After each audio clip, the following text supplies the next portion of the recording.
This Organized Chaos podcast is brought to you by Gems Art Studio. Gems Art Studio is an online store that allows access to prints that you can use for most anything, obviously as just a picture, or as a wallpaper, or as a bookmark, or anything you can think of.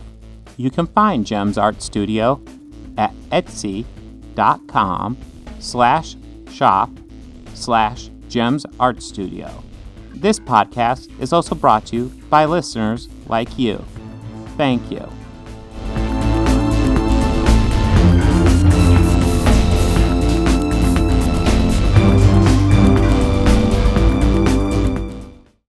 Let's dive right in. We are going to start out with the big movie from last week, Fast and the Furious. Or, it wasn't Fast, it was the title.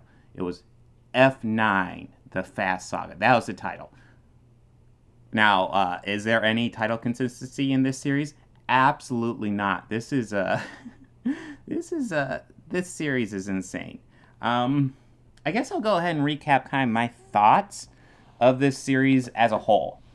Because I think the first one is fine. The first one's kind of this dumb, well, I don't know. Yeah, it is kind of it's kind of typical of the early 2000s,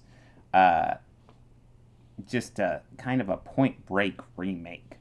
There's nothing really special about it. It's fine. I don't dislike it. I'm not wildly thrilled with it, but it's fine. It's a Point Break remake, but not as good as the original Point Break. Of course, the Dom, who is essentially is it Brody? The Patrick Swayze in Point Break. Patrick Swayze, spoiler alert for Point Break, a 30-year-old movie. God, I'm getting old. A 30-year-old movie at this point. Patrick Swayze dies at the end. Well, the Dom, who is the Vin Diesel character, he survives Fast and Furious, so now they can do sequels. Then we get to Too Fast, Too Furious, and that one sucks. I really did not enjoy Too Fast, Too Furious. It was just boring. And then we get to Fast and the Furious Tokyo Drift, which feels like a spin-off. But this one I largely enjoy. I liked Fast and the Furious Tokyo Drift quite a bit. And one thing I will say is that one of the supporting characters, Han, pretty much like you're okay with the movie, but when he walks in, you are instantly involved in that movie. He sells that movie so much. So even though he's not in the whole movie, you really dig it. And then it's kind of sad when he dies, but you kind of dig that movie. And then, of course, Dom gets a little cameo at the end. And then we get to Fast and Furious, because the trend at that time that movie came out was, hey, let's just title the movie the same as the original, but we're going to cut all the thes out of the title. So we end up with Final Destination instead of The Final Destination, and Fast and Furious instead of The Fast and the Furious. It was dumb. Of course, Fast and Furious titles are dumb. We're going to totally get into that. Anyways, Fast and Furious was boring. That might be my least favorite one of the bunch. At least Too Fast, Too Furious was kind of stupid, and you could kind of enjoy it from that angle. But Fast and Furious, and that was actually the one to bring back the entire cast for the first time since, or the big players of the cast. That brought them back in for the first time since the original movie. And it also introduced, I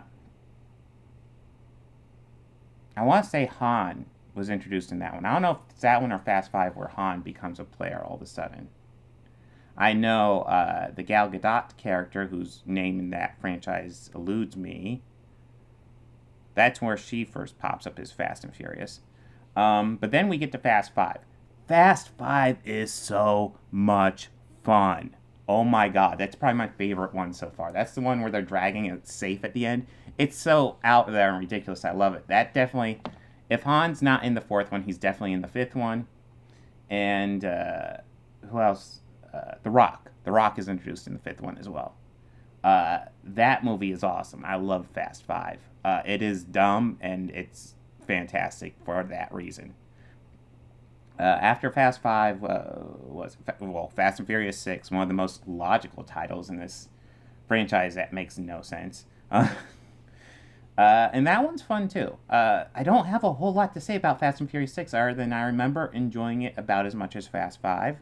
It's not as memorable, obviously, but yeah, that one was fun.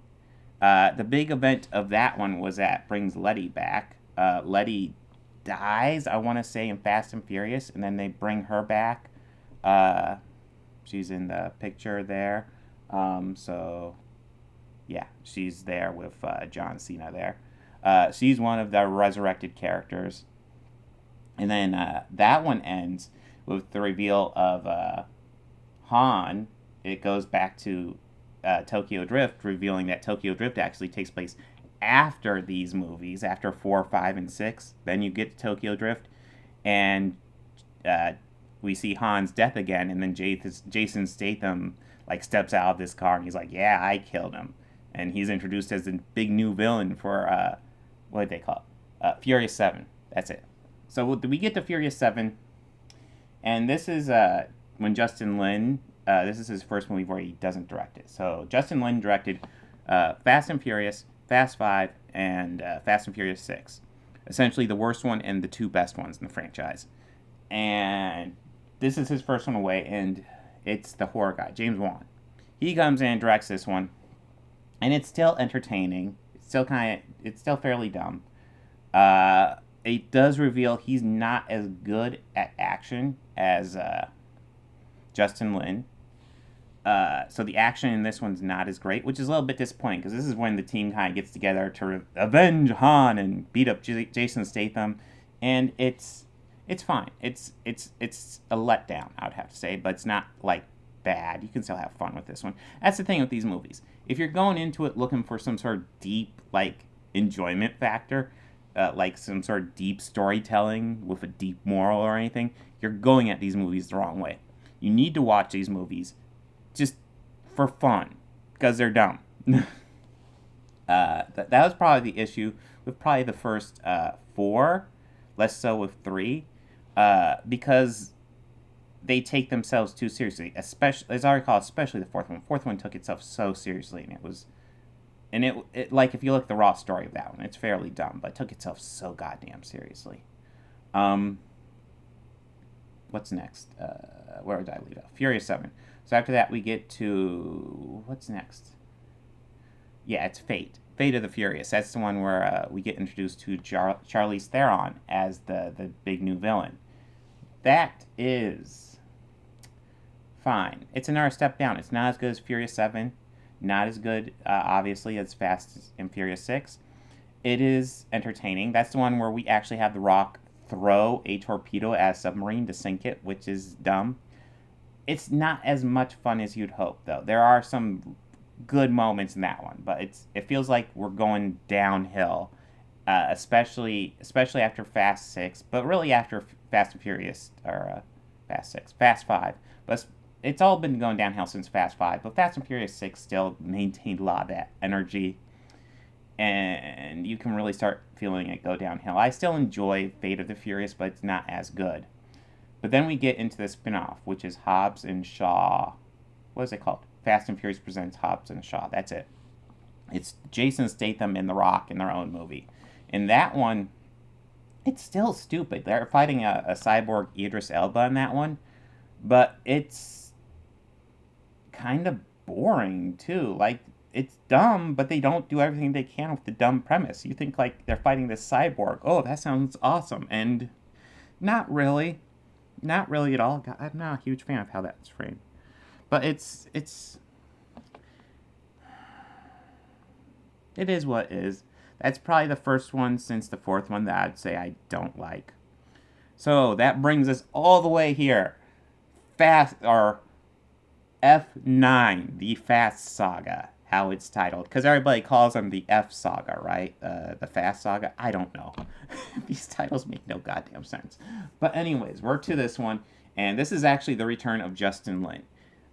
He did 3 of these, and now he's doing his 4th one. He's definitely directed more of these movies. Wait, did he do... That's right, he did... I misspoke before.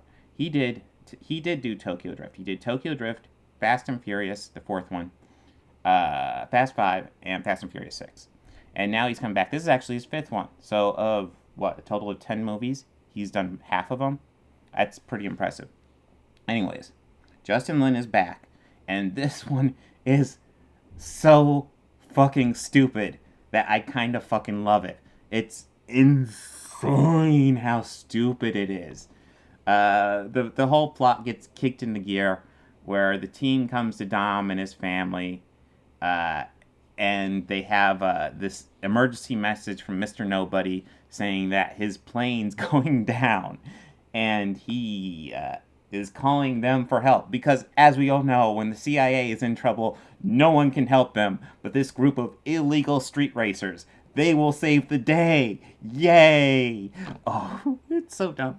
But I kind of love this. So, like, Dom is, like, researching this. And there's this focus on his necklace. That he has this cross necklace here. And there's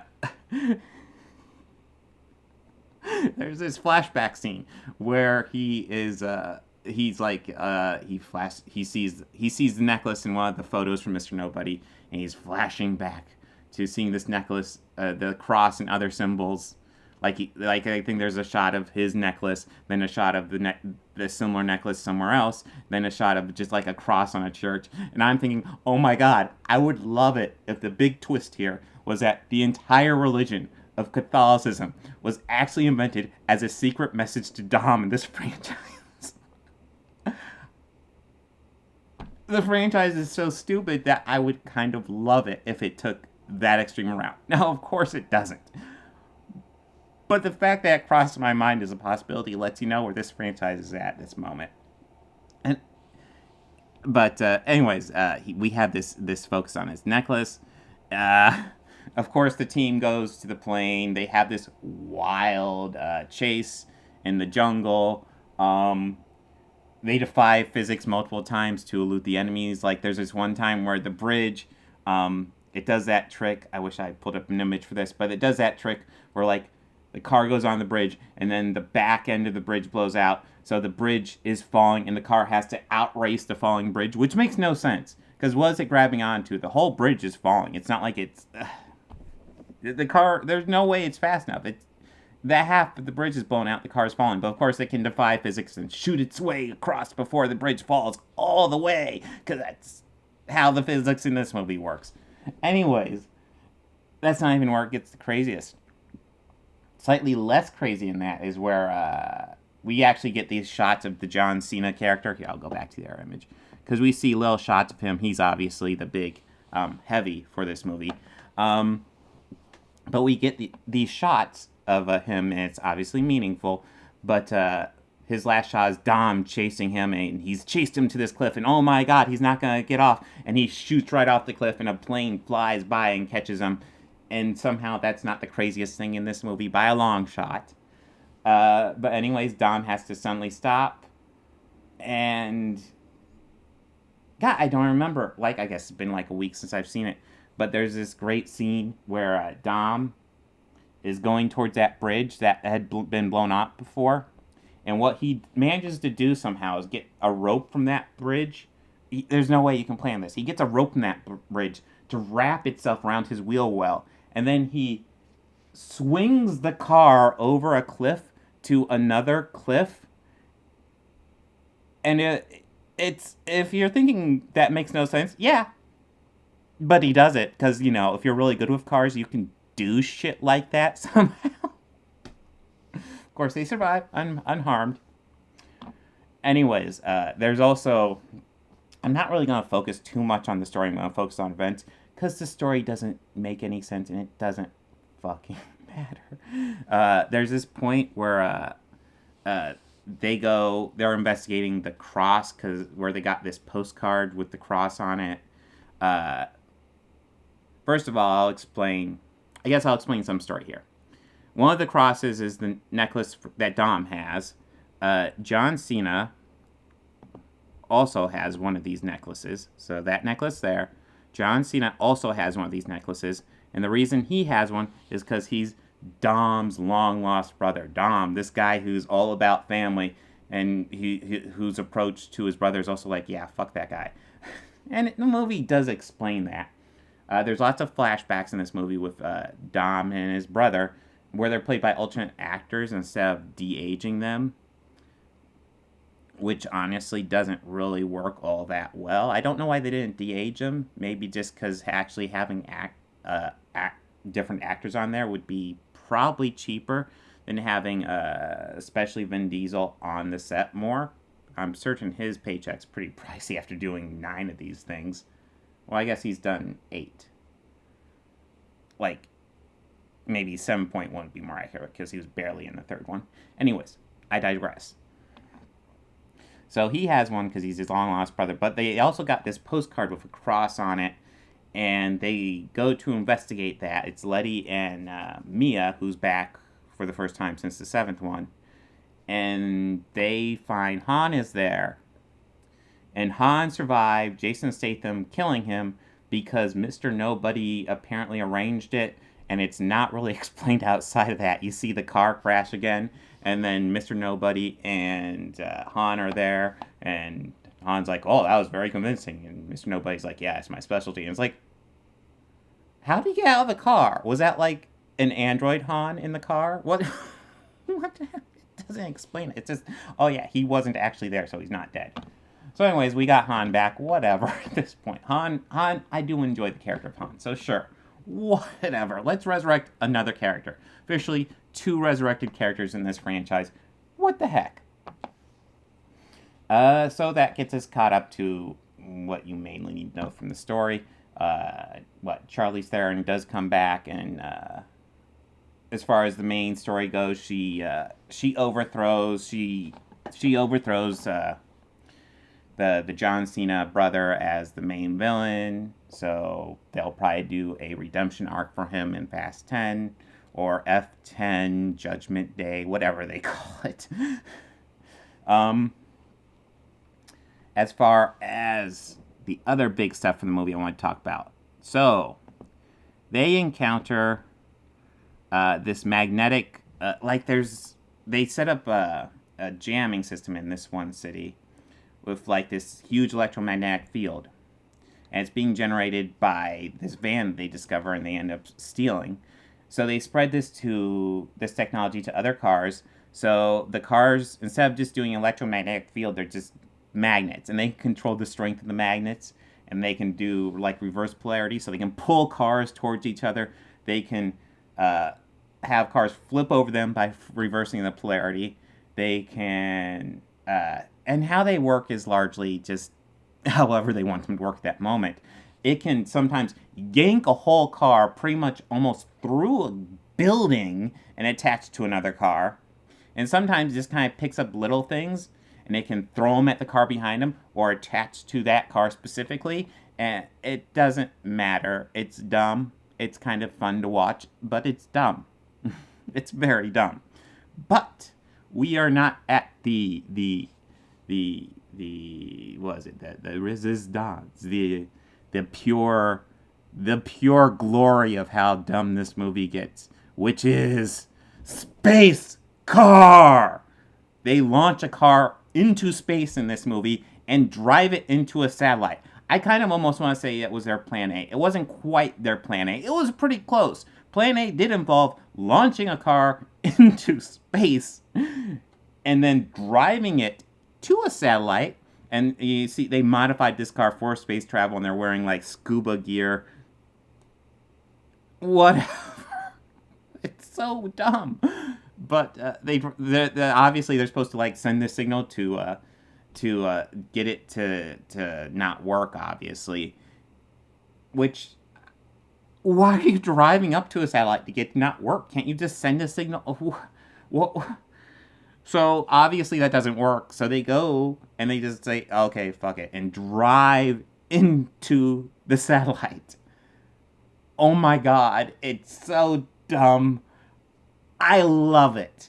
This is so gloriously dumb. This movie embraces the raw stupidity for what it is.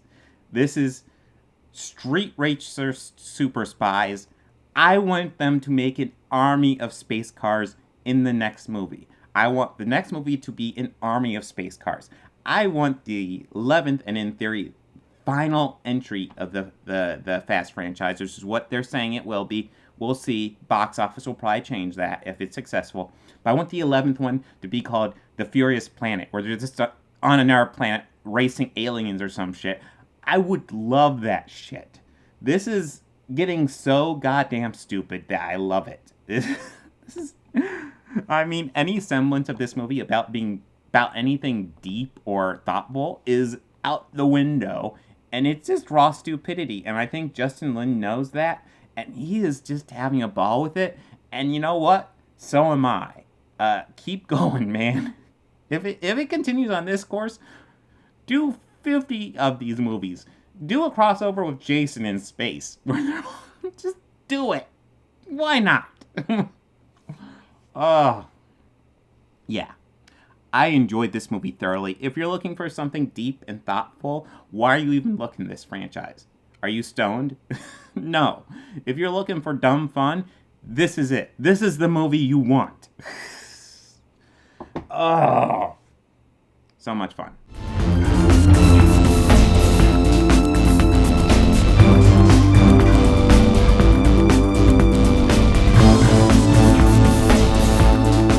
I want to go ahead and add some audio credits at the end here. The theme music you're hearing at the beginning and end of this podcast was written and performed by George Johnson, a very good friend of mine. And my current Patreons are Fel Martins, David Lara, and Lindsay Pankhurst. If you'd like to become a patron, go ahead and follow the link down below. Anything you can provide would be incredibly helpful to this channel. We're barely limping by right now. I'd love to make this my full-time job. I'm miles away from that right now. So any help you could provide, just $1 a month would be amazing. You know you want to. All your friends are doing it.